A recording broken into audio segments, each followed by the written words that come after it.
बोल माथर चोत कहू नहीं की जा सुन रे बहन चो मोहना चौली को बनाए साला होता माल के गिफ्ट देवे के बाद बिल्किंग के लिए फायदा का होई रे तोरा के ओकर बढ़िया से सेट करवा देबौ खर्चा उर्चा करबे न हां खर्चा करबौ हां आ उ सेटो करबे न हां ओकर से सेटो करबौ यही जरूर हम जातन मालवा के गिफ्ट जातन माल के गिफ्ट लेवे दिल वाला लेके आई दिल करते हो भाई कम ना करबो ना भाई कम ना होई आई इतना महंगा मर दे बताओ तारा कम करके दे दा लेट मत लोन 50 रुपए ले ला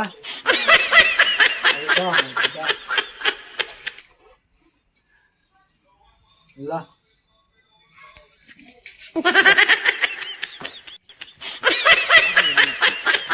दे ले ले बालन दिखाओ तो देख दे मिठाई उठाई नहीं थी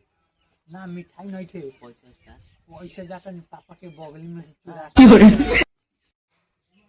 का जाने केने मादर चोदवा भागल बाटे बेटा जइते इतना मार मारे मादर चोदवा के पैसा वैसे दो ना पैसा हां पैसा का होई जाए के बहन घूमे का सुने पैसा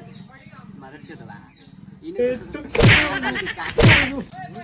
साला बापो मरले बा आज के मार जा तनी बापो साला मार के भगा देला पैसा ना देला तो जा तनी माई से पैसा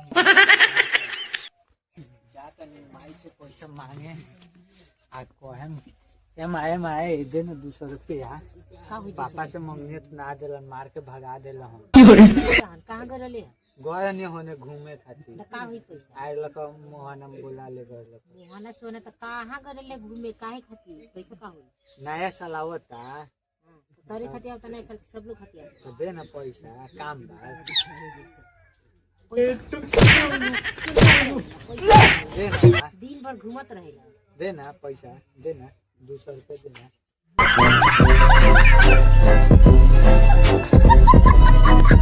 पैसा ले जल्दी आ जाई ठीक बा जल्दी आ जा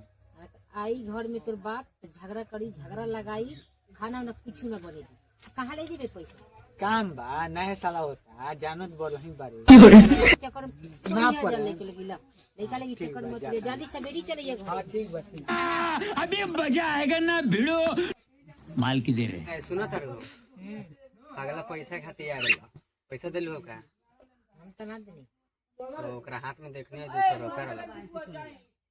जाने कहीं ले गइल हुई कारहर के चुरा उड़ा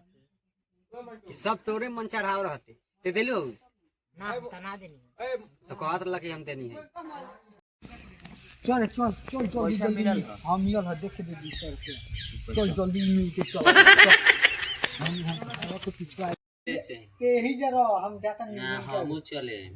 जो भाग साला भाग घर जो हम जाता नहीं गांव में हाला जो भाग साला आ बोली तू ता खाते गिफ्ट लेके नहीं हो करे जा कह दे मार भेट होता आवा से माल भेटिंग होता सेटिंग और ये पैसे आइला पैसा ठीक है जाती मार दी काफी नया साल के ना देबू का चलो ना आज ना दूसरा चलो ना ना चलो कोई ना देखी माने तो यहाँ बाजार चलो चलो ना